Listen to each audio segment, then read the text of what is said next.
It's all askew. Wilds is in Italy. Danny's here. Chris Broussard, here we go. Is Dak leaving Dallas for New York? If he does, classic category 2 by me. Called it months ago. If he doesn't, it was just a theory.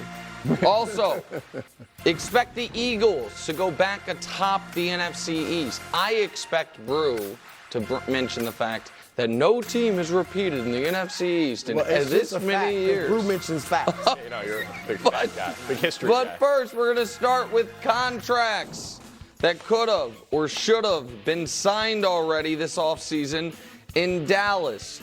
The biggest of which, of course, belonging to their quarterback. Reports coming out of Dallas saying they're not far along at all, with Dak's extension. Chris Broussard, why do you think this deal isn't done yet? Because the Cowboys don't want to pay him $60 million. Before seeing you're going to lead us somewhere if we pay you $60 million. The Cowboys are looking at it like, we've been paying you $40 million, and you've had a team full of Pro Bowlers every year, and we haven't gotten past the second round of the playoffs. Here are the teams with the most Pro Bowlers in the 2020s. Dallas, you see, is tied for fourth. What do all those teams have in common before them? A couple of them, the Chiefs have won a Super Bowl. Everyone's been to a Super Bowl except for Baltimore's been to an AFC title game. Right. Yep. And the Cowboys haven't gotten past the second round. So if they're looking at it like, hold on, if we're paying you 40 and we can put more Pro Bowlers around you and you can't get us deep into the playoffs, then what about if we pay you 60 and we have to put less Pro Bowlers around you, fewer Pro Bowlers? How far are we going? I also think, look, we mentioned Trey Lance. I don't know how good he is, if at all, but he's a name they've mentioned. Yeah, you've always been a Trey Lance guy. But also, and I don't think this would be the replacement, but I bet you Jerry Jones does have in the back of his mind, we did go 4-1 with Cooper Rush. Cooper Rush! And I'm not saying he thinks of him as the replacement, but I do think he thinks we can get somebody who might not be as good as that. Listen, I understand that people roll their eyes at Cooper Rush, but he's probably like, man, I just saw a team with Brock Purdy at quarterback play in the Super Bowl. So if we can just have that much talent, then maybe we could. Go ahead, Danny. I'm a truther on this. I just think Dak is going to re-sign in Dallas. This offseason? Yeah. I don't know. $60 million. They go. Yeah. I don't know why it hasn't been done yet. I think they cost themselves a few million. Yes, they didn't win when it was 40 and now it'll be 60, but the cap goes up also. There is just no precedent in league history from moving on from a 30-year-old quarterback who is healthy, who is a runner-up MVP, who you drafted and you developed and you sat through the 23 touchdowns, 6 interception years, and then he has the career year. Now he's 30-plus touchdowns, 4,500-plus yards, 3 straight 12-win seasons. You're like, no, we'll move on from him. I think it makes no sense to move on from Dak. I think it makes no sense to move on from Micah Parsons, top 5 defensive player. But if you want to say the money's getting too much for the star players, we absolutely have seen teams move on from guys like CeeDee Lamb before.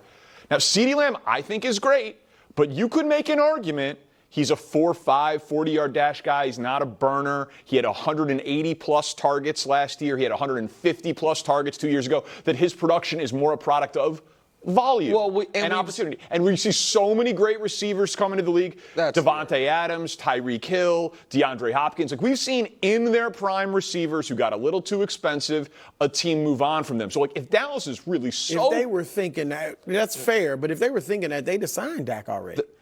Maybe. But again, this whole thing, I mean, Mike McCarthy's a lame duck. They have huge contract decisions on all of them. Yeah. We've just never seen a team move on from a quarterback this good when he's this young. We've never seen it. Let me address CeeDee Lamb because I'll add a couple more. A.J. Brown got traded. Stephon Diggs got traded. Guys who were more contractually in this part of their career. Devontae and Tyreek had already gotten their second contracts. Were looking for their third.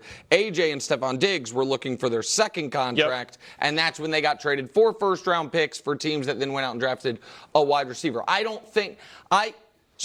I am not dead set that Dak is not going to be the quarterback in Dallas next year. I am dead set they are not signing him this offseason. That they are going to let this year play out, and I actually understand that.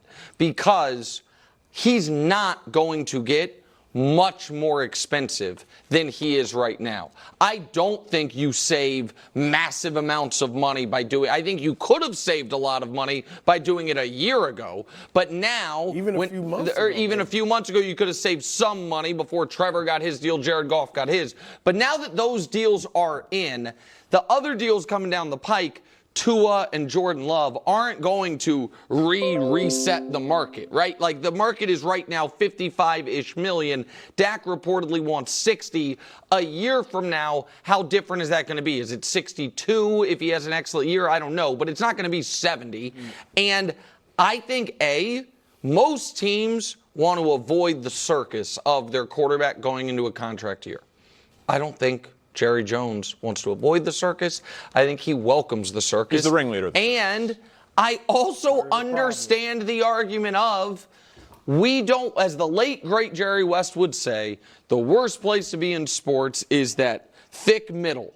And we think that if we have this quarterback who can't get us over the hump but is paid like the best in the league, we are going to be stuck there. They won so 12 games and scored more points than any team in the NFL last year. Dan, and I had them going to the Super Bowl all year long.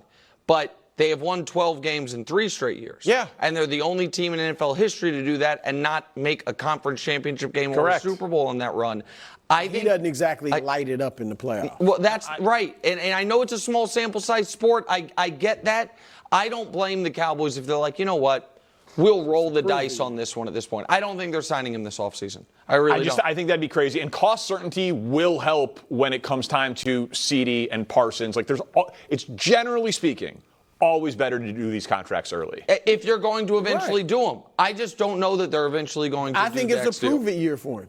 All right, let's stay here real quick. Let's look at the NFC East odds. Eagles, even money. Cowboys plus $1.45, and then Giants and Commanders at 10-1 lottery tickets. I mean, I know the answer to this, Brew, but I'm going to ask you anyway. Brew, are you surprised the Cowboys are not the favorites, even though they're not in a supernatural funk? They didn't have to move on from all their coordinators. They didn't fall apart at the end of last season, and they won more games, and they both embarrassed themselves in the playoffs. Sorry, go ahead.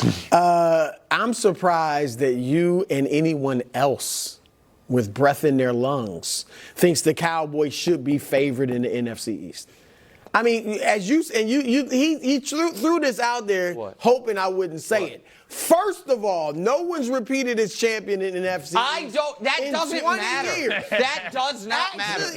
Well, last year when I picked the Eagles to repeat, for some reason it mattered. I never brought up that silly point. You would bring it up and be like, I'm doing it despite the fact that in 2005 Washington couldn't repeat or whatever it was. There are better answers, though. Yeah. There's better evidence. So. All right. The Cowboys have a worse roster. All right. They lost 2 of their top offensive linemen. They lost their best running back and replaced them with an elder citizen. All right. They have their coach, their defensive coordinator who's new, and their quarterback on lame duck deals. All right. And then I look at the Eagles. They added one of the top running backs in the league. Lost their center. They'll be fine. They're moving Cam He's Jurgens a Hall of Famer. Fine. Maybe the best ever at what he does. Offensive linemen get replaced all the time. That's what you just said. Dallas lost 2. But they lost 2. Oh, okay. The Eagles lost 1. And they still are going to have one of the best lines in the league. How about the defense? C.J. Gardner-Johnson, welcome back. That's going to fix this. You led the league in interceptions show the numbers. when you played with us. Show the defensive numbers. That's going to C.J. Gardner-Johnson is going to fix that. Let then him you should get Chris Jones. Because I got more. Okay. I got more. Yeah. Bryce Huff, 10 sacks last year. Reddick is older. Huff got 10 sacks last year coming off the bench. All right, come on. He's going to do damage. He's going to do damage. He didn't start. I mean, he's going to do pass damage. Rush specialist. All right, Jalen Carter is going to be better. Okay? And Cooper DeJean, you know you like him. I do You've like him. You've been seeing him dunk on YouTube, all those highlights. Yeah, and then Quinion Mitchell. Yeah, I like their draft. They had a great draft. I like their draft, but that's not going to fix 30th rank. You know as well as anybody that rookies can play well in the defensive backfield. I understand. So that's why they should easily be favored. I know you're not drinking the Kool-Aid. They should be co-favorites. Co? Yes. There are would you just agree as that many Philadelphia they made moves that made them better, at least on paper, and Dallas made moves that made them worse?